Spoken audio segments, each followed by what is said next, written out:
Okay, Anthony Magnabasco, it is such a pleasure to see you this morning and to be talking to you. I first came across your videos on YouTube about 5 years ago when I was really deep in like the world of online debating, specifically around politics. And Mm, politics was being, a very divisive issue in my family and in my life. And your channel, your YouTube channel, which is going to be linked in the description box, really offered me an alternative, like a different way of thinking about uh, major political differences and philosophical differences. And I feel like I owe you a debt of gratitude. So it's really a pleasure to be able to ask you wow, some questions. that's cool. Yeah, thanks for watching the videos over all those years. And it's cool that you learned something from them, that it's helped you in some way. I'm really glad to hear that. That's cool. That was my intent of putting the videos out there, really, was to, show people that there's a better way, a different way of talking with people about sensitive topics that tends to make it more productive, and it changes the person too, generally for the better. That's one thing that we didn't really learn until later, is like it tends to improve the practitioner in many ways as well. And maybe we undersell that a little bit. Yeah. So my first question for you is it possible to change people's minds about strong convictions? Yeah, it is.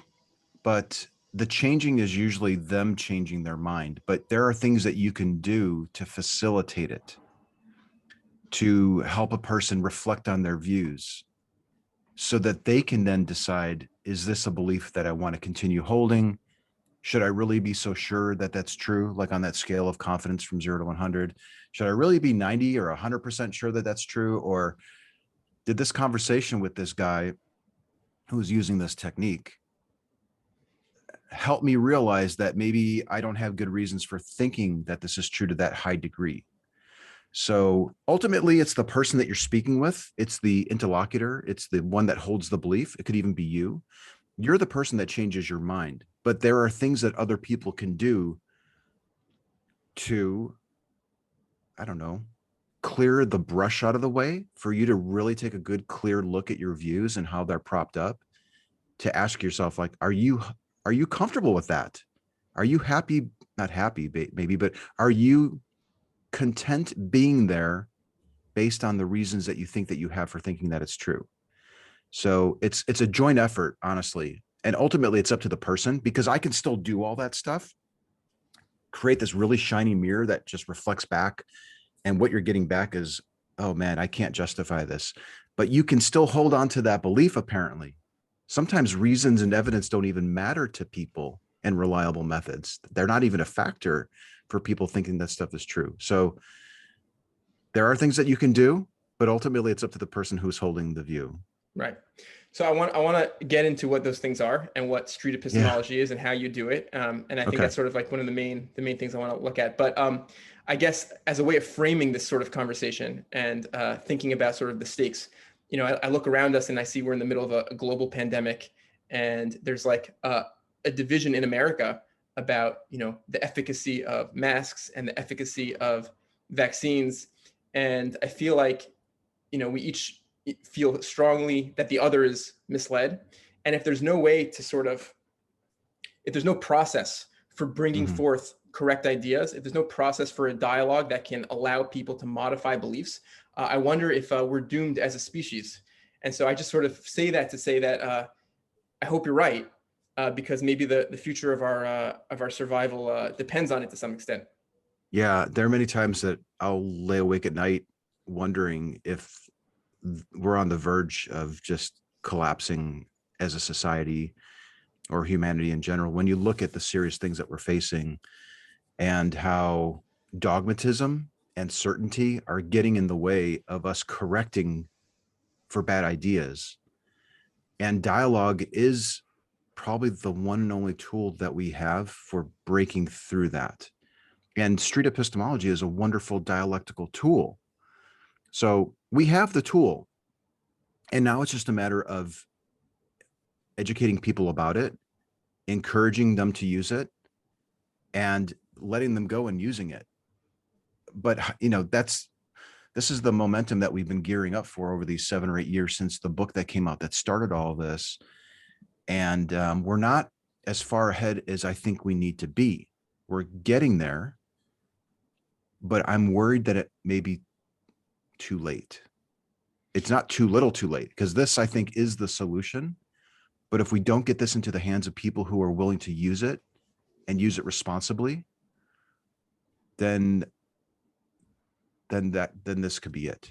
I really do think that that's the case. And it scares me to even think it. And it scares me maybe more to say it out loud, because then it's more real. I hear you. But let's pivot a little bit. What exactly is SE, street epistemology? Well, it's both a technique and a movement. Maybe might be too strong of a word, and fad is too weak of a word. So somewhere in between. It's this, it's a way of talking with people where you're generally asking questions to help them reveal how they became so sure that something is true. So it's trying to take myself out of it, my ego, my own position, if possible. Now you can share it with your conversation partner if you want, or if they want to hear your view, but it's about, you can even literally tell your conversation partner this: I would like to take myself out of this conversation as much as possible and make this about you and your beliefs and your meanings of words and so forth, so that you can reconsider your view to see if you think that you're justified in holding your view. This isn't about convincing you that you're wrong. I want to understand how you concluded that you're correct. So it's a completely different model. And most people, once you explain the parameters of the conversation, and they're somewhat fluid too. You know, it can be a back and forth. It can be conversational, or it can be like a one-way directed interview, almost like what you're doing to me now. But it seems to be really useful in helping a person take another look at their views in a way that they rarely do. And then we tend to leave them alone with their thoughts so that they can weigh the content, the import of the conversation, and say, you know, that guy asked me really good questions. I'm going to think about it some more. And after thinking about it some more, they may say, you know what, I think I'm really justified in my view. But hopefully the conversation went well enough where they want to come back and talk with you again, so you can keep it going. And maybe they can even ask you some questions in return, so it can be a back and forth. How long have you been doing SE for? I started in roughly 2013, something like that. Yeah. Yeah. So I've like I've mentioned, I don't know if I said this yet or not, but I've watched a lot of your videos, a very large percentage. Yeah. Is there one that jumps out to you in particular? I'm always curious when people say that I've watched a lot of your videos, like which one is like your go-to favorite, or the one that you hated the most, or No, I mean, maybe stands out in some way? it's a little bit kaleidoscopic in my mind, because there's so many conversations sort of floating around. I remember one amazing moment. This is going back years. I think this is an old video of yours.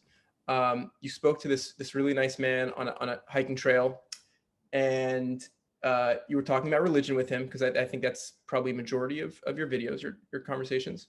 And you were talking about, and again, I don't remember the details, but he got to the point where he's, reflecting on faith and why, and basically saying that, I have my reasons for my belief that are hard to communicate, let's say.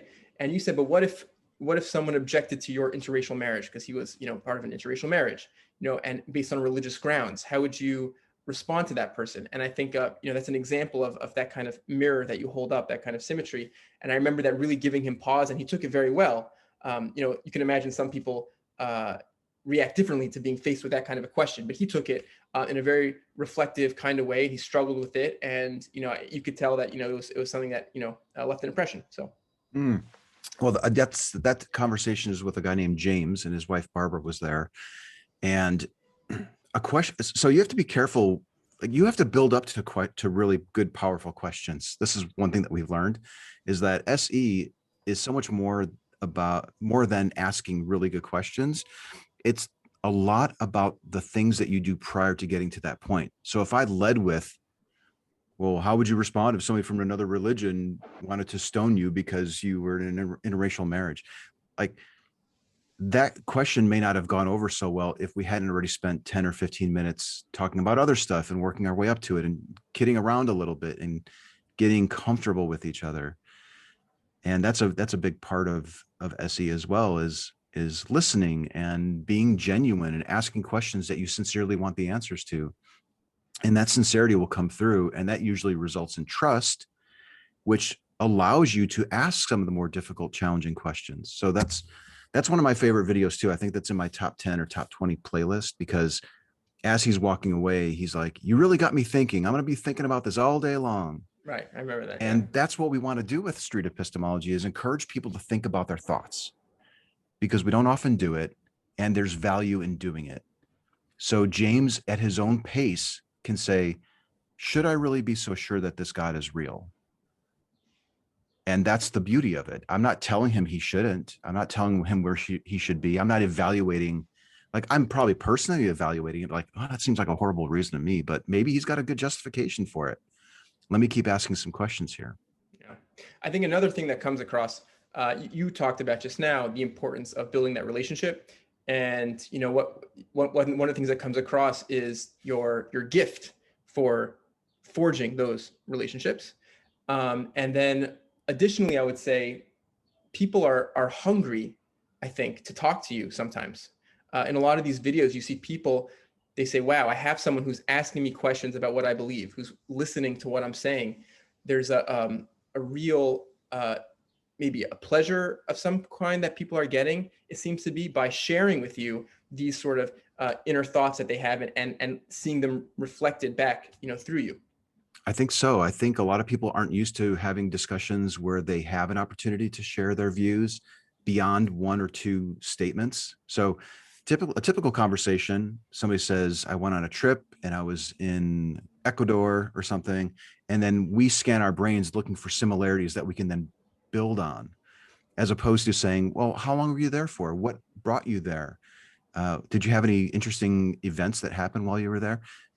People love that stuff. People usually like talking about their own views, and they're not often given the opportunity. So when you do, and especially if it's about a deeply held belief that affects how they behave, people like exploring it, which is interesting because we're exploring it and we're challenging it at the same time. So when you dovetail those two things together, that seems to be like a component of SE. It seems to be like what you need in order to go deep. And it makes me wonder a little bit, like, am I only doing it because it results in reflection, or am I really doing it because I'm genuinely interested in their views? Sometimes I struggle with that. But I think for your listeners, the advice would be just really be yourself. Only have these conversations if you're genuinely interested in why they think it. And you should be. Why do you think that this thing is true? I'm honestly curious, because I don't think there's any evidence whatsoever, but you're 100% sure? That is amazing to me. Can you walk me through it? And by the way, I would like to ask you questions to challenge you, because if you don't have good reasons for thinking that this is true, I would imagine that you'd want to discover that and maybe find better reasons or lower your confidence. Are you cool with that? So there's also an element of consent too. So lay it all out there, get the consent, and then work with them to get to the bottom of it. And people love that stuff. They love it because we don't often do that. We're often arguing and ridiculing, or just not even having the talk with somebody because it's a big old eye roll. Yeah. When you do these conversations, I've heard you, I think on more than one occasion, in various contexts, say that you consider SE sort of analogous maybe to the Socratic method, because it's based on questioning and things like that. But if I just wonder, as you know, I think Socrates was put to death by Athens for pursuing people with the Socratic method. Do you get that kind of pushback? Do you worry about sort of the blowback, the persecution maybe in response to being like a modern day Socrates? Sometimes I worried a little bit about it, because what we are doing is, and sometimes some people who are really close to this and are critics of SE, they say that they're not concerned about what we're doing, or some people do. Some people are.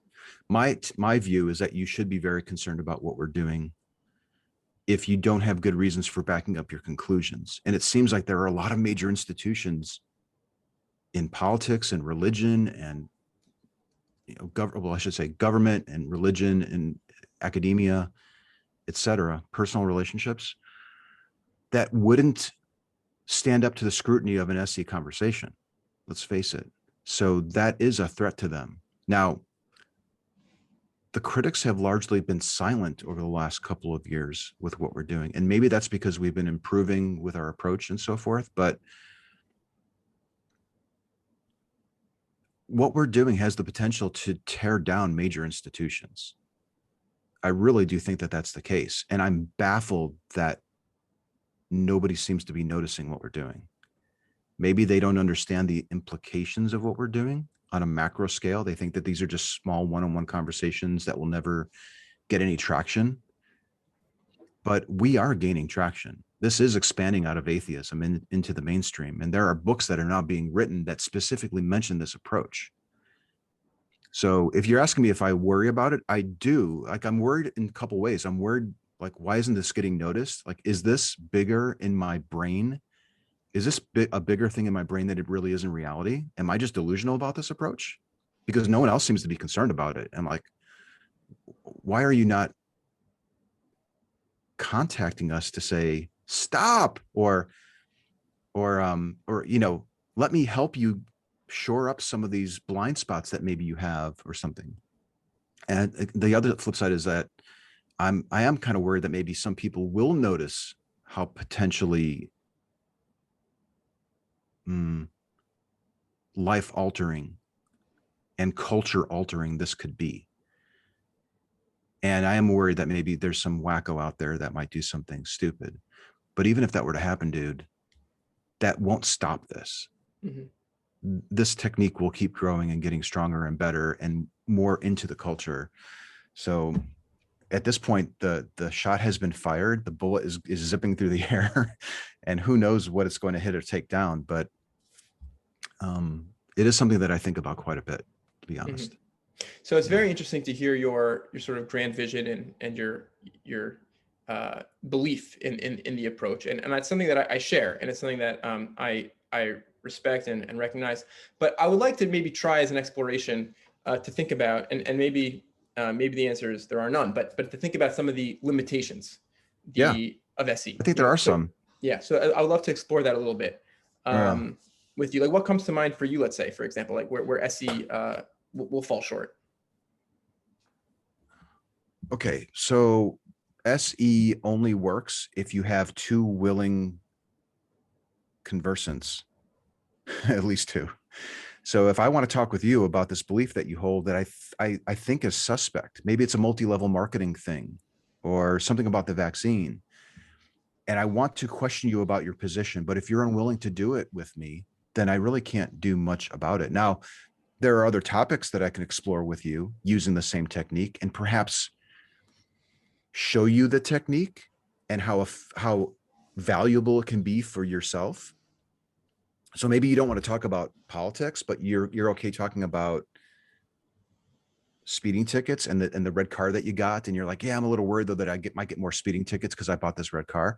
Like, I can use this technique with you and say, now, like, did you see the value of that conversation that we had? We can shift gears. So there are ways around it, but ultimately, yeah, if you have a conversation partner that doesn't want to talk with you, then you're kind of stuck in the water. But what's another limitation of it, I think, is that it takes some time and some preparation on behalf of the person using SE. You might have to watch a few videos, go through the course that we're developing, practice a little bit, fail, and be willing to keep trying and getting better at it. And it's not intuitive, this approach. Our intuition says, oh, I just need to give people facts to show that they're mistaken and they'll accept them and we'll be great. And that's not usually how we work, especially if the belief is tied to our identity and we think we're good people because we hold this view. So it takes a little bit of practice and preparation to use the approach. And then let's say you've done it, you've learned it, now you're using it. There are so many things that your conversation partner can say that could get you off track or upset you to the point where now you're emotional about it. So you have to learn how to control your emotions and learn the technique and have a willing conversation partner. There are probably several other things too that I'm thinking of that are limitations. So learning the technique is a big one. So I'll give you an example, right? So I have a friend of a friend, but now sort of a friend, who is in the QAnon conspiracy theory. And I actually have an interview with this woman who's a dentist and, successful professionally on this channel. And it was an SE inspired conversation. It wasn't literal SE, but I was asking her just questions about what she believes and why. And eventually we got to a point where, she follows her epistemological foundation ultimately is, introspection and intuition.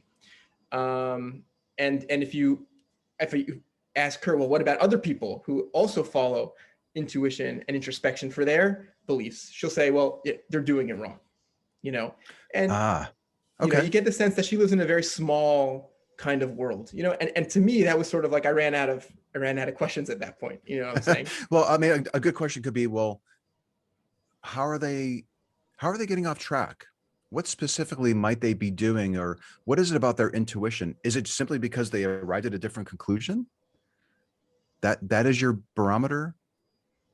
So you could probably still keep exploring that with questions. And it could also be fruitful to say, like, have you ever changed your mind? Have you ever been sure your intuition drove you to this conclusion and then you found yourself changing your mind later? What was it about that? We did that. Is your intuition 100% right all the time?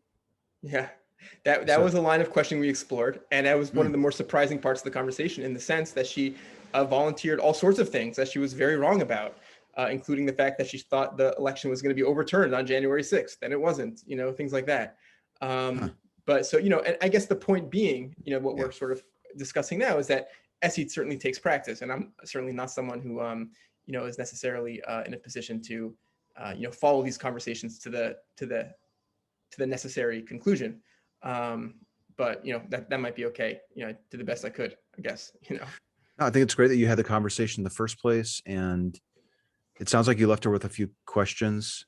And here's my question to you. Do you think that she'd be willing to talk with you again, either recorded or not? We still talk over Messenger, so okay, that's good. I think is yes. Yeah. Yeah, I think that's really healthy, that if you can end a talk where you're talking about something so potentially divisive and you're able to maintain that relationship and possibly continue it, because maybe you just need a little time to think about other questions, and that can afford you some time. And if you have a good, strong relationship, well, then you can maybe pick up where you left off, for example. Yeah, that's a possibility. And also, we have done a few more questions back and forth, but that's interesting case.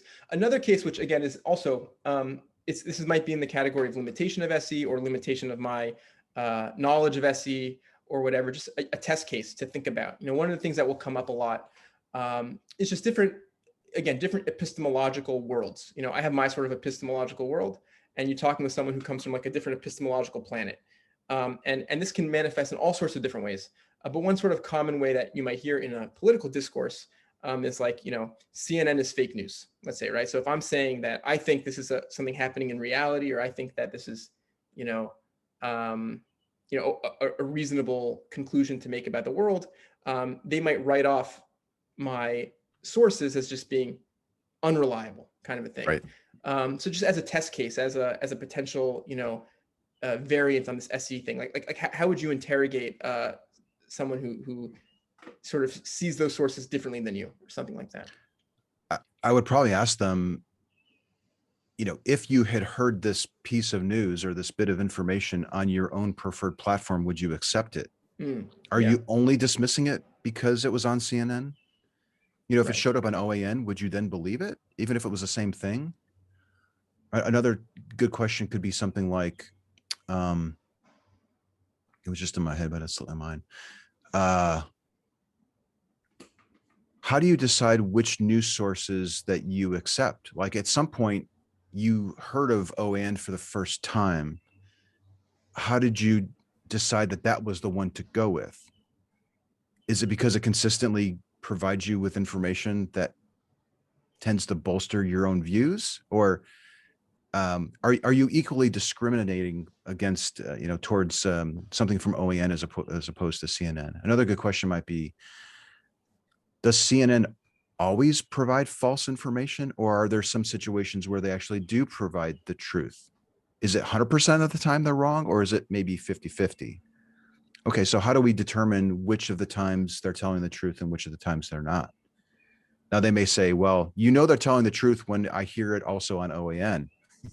You might get something like that. You'll just have to kind of go where they take you.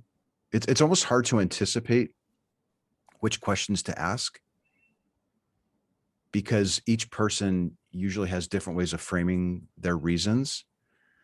And you kind of just have to listen. Sometimes you can get into trouble by prepping and planning too much in advance, because you may be expecting that they're going to go somewhere where they don't.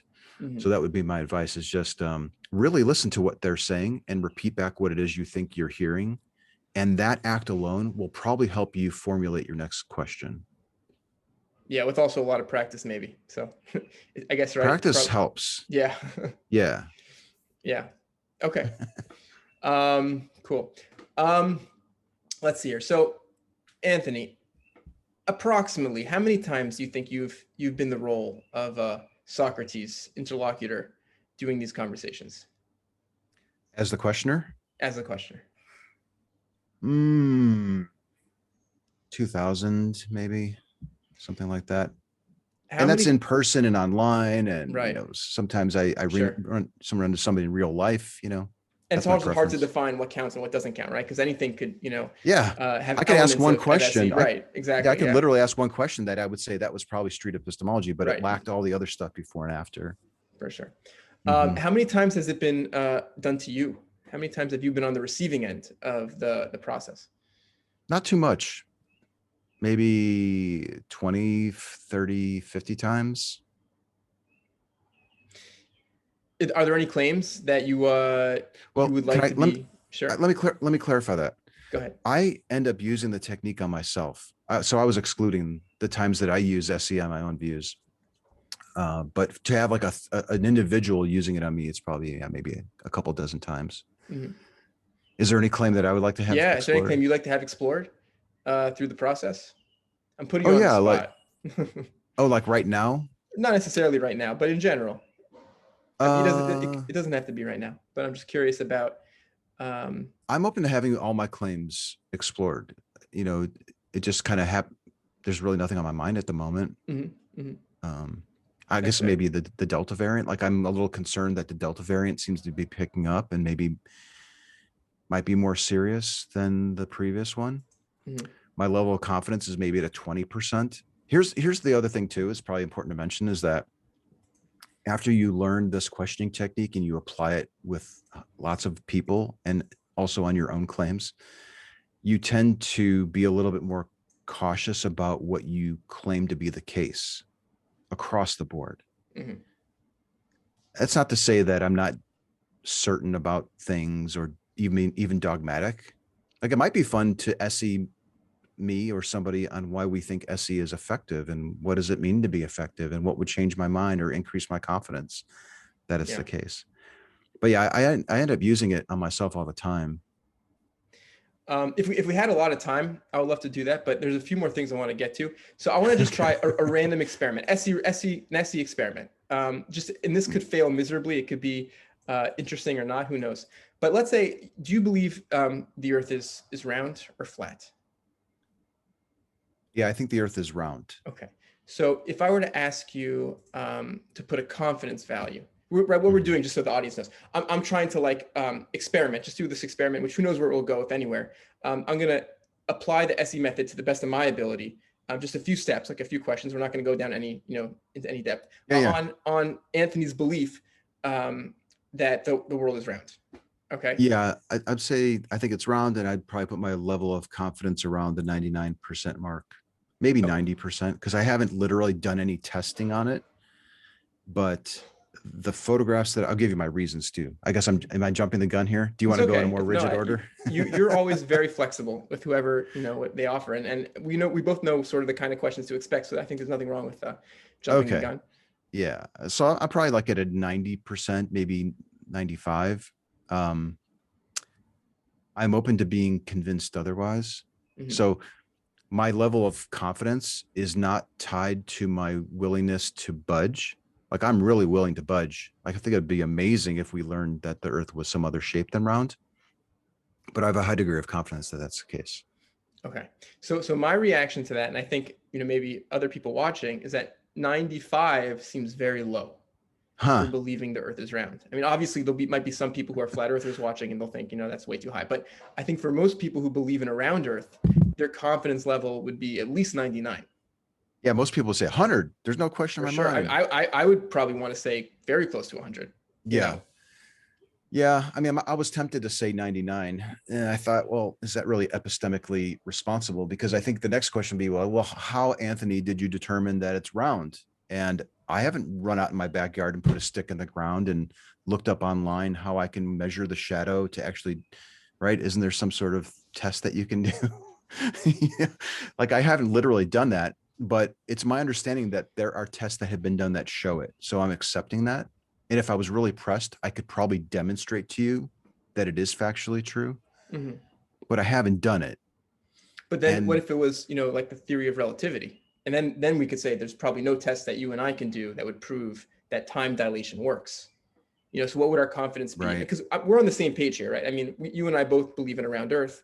I assume you and I both believe in the theory of relativity. So if I were to ask you what your confidence would be in that, which is something that I assume we can't really test on our own, would that also be 95? Well, could that be demonstrated through math? Like Maybe. if it could be demonstrated or like literally proven to be the case, then it would probably move me up to like a 100 or 99.9. Just to have a little skosh of, well, maybe there's a miscalculation or there's a variable that we didn't account for or something. Mm-hmm. So yeah, here's what's interesting too. This is probably worth noting is that street epistemology seems harder to conduct and practice when you're exploring a claim that seems to be the case, that seems to be a fact. Isn't that interesting? Mm-hmm. Now, here's what I would like to see. I think a flat earther would be better at SE in exploring a person's claim that the earth is round, as opposed to two people who also think the earth is round, exploring why one thinks the earth is round. I think you'll get a higher quality interview or exploration if you have somebody on the opposing side, which really should, it should, I think so too, but it shouldn't be the case. We should be neutral and biased enough where it doesn't matter where we stand on it. But I may be letting my interlocutor down because I'm not challenging them enough because I happen to agree with them, which speaks to why we need to get this tool into many people's hands as possible, because the more practitioners from diverse perspectives, the better exploration of a person's view will have. I totally agree. And one of the questions that I wonder about is if there was that flat earther here, would they be able to get you to, or me, anyone, to adjust their confidence? So, for example, possibly, yeah. I think it's conceivable, but it doesn't mean, so we need to disentangle our personal confidence about something with that something being factually true or not. There's right. Either the earth is round or flat, independent of how we think it is. So just because I lowered my confidence on the earth being round, for example, because I was being interviewed by a flat earther, it has no bearing on the actual truth of the matter. But yeah. I may be more likely to attend a flat earth conference at the end of that conversation, as opposed to before. So it has implications for how I behave. Okay. So I want to sort of start, ending, because this has been going long and I really appreciate your time and you've been so amazing and so good. But I guess sort of the last question that this sort of touches on and that I'm thinking about, and your conversations with SE leave me thinking about, is what is a strong epistemological foundation? Because my instinct on the flat earth question is to say like 99.9%, and not because I can prove it. Not because I can run the experiment, because I don't think I can. I don't think I can. But because I feel like I'm enmeshed in a framework of expertise, which is to say, like a society that has expertise, which is a kind of meritocratic kind of framework where expertise have the people who are skilled at knowledge and science can rise to positions where they can, publish results, and that this expertise is something which is tested on an ongoing basis, and we see the fruits of that testing in like the aerospace industry and the telecommunications industry and the GPS, and that this sort of like broad framework of society, really the society that I live in, has proven to me beyond a shadow of a doubt that the Earth is round. Does that make sense to you? Yeah, totally. So if you're asking me what the strongest or best epistemology is, it seems to be, so let's just really quickly, an epistemology is a way of saying that you know something, or in street epistemology, we sort of refer to as a method, the method by which you confirm that your reasons are good enough to be sure that something is true. That's how I would define epistemology in this case. So people have all different kinds of epistemology. They may go off of intuition, like your QAnon friend, and we do that too. We may go off of an appeal to an authority or a trusted source. I saw this on OAN. I've been watching this for a year. I know their names. I have familiarity with them, and that's good enough for me. So that could be an epistemology. Some people may take something on faith. I feel it in my heart that it's the case, or I have this unwavering trust that it's the case. It seems to me that the most reliable epistemology is one that is repeatable and can be used by anybody, regardless of where you happen to be on this planet. And so the ability to test it, to say, oh, it brought me to this conclusion, and it's bringing this person to the same conclusion and this other person from a completely different background to the same conclusion. And we can also conceive of something that would show that we were mistaken.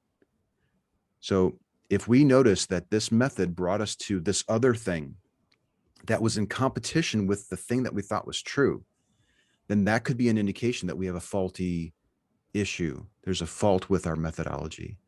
So something that's repeatable, testable, observable, demonstrable consistently, I think is something that we would say, now that's probably a good epistemology. It's not going to be bulletproof. It's not going to be 100%. And it may be one day supplanted by something better, but it seems like that's the best that we have at this time. Amazing. Last two questions, if you don't mind. Go for it. I got a little time before I have to go. Okay, sorry. Not epistemology, not street epistemology related. Do you think that there is a mystery to existence, our consciousness, the mystery of the fact that the world exists? A mystery meaning like it's unknown? Or are you talking about something grander? Like something, is there? Please define mystery. Sure. My follow-up question is going to be, do you think that it's possible that religion provides a language for sort of trying to grapple with this mystery, this incomprehensibility of sure, the miracle, or not miracle, I take that word back, erase that word, the surprising nature, let's say, of existence? That's what I meant. Oh yeah, like religion is just a lens by which we look at reality and try to figure out what it means. And you can come up with any religion to give you any answer that you want. So you can do that. You can comfort yourself with a narrative. That's kind of what we're talking about here, aren't we? You can comfort yourself with a narrative that might convince you that the narrative is indeed true. However, if you don't have a way to test it and see if it really is true, then you could potentially be deceiving yourself. Mm-hmm. So there's liability with narratives and there's liability with mystery because they're very seductive. They can allow you to sleep better at night, thinking that you might see your loved ones again. But so it's tempting to want to go with a narrative and follow and get enmeshed in the mystery and the wonder and just kind of keep your heads in the clouds. But if you want to really have the clearest view of reality, you have to weight those things accordingly. You can say, I recognize that for myself or for others, that this is necessary for them to get through life, to think in this manner. However, how can we be sure that it's really true? It's more important to me to have my beliefs align with the reality of the situation. So ultimately, it's a personal decision. Do you care if your beliefs are true or not? Are you okay letting go stories that make you feel good for the harsh reality of the situation that we're dealing with? I tend to lean towards the latter. And however, when I'm talking with somebody, it's their position on that question that matters.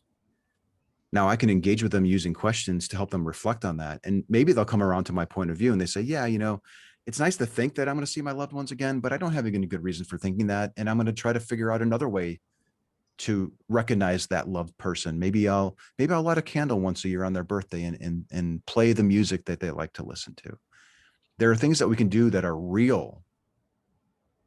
And, we don't have to fool ourselves, but ultimately it's a personal choice.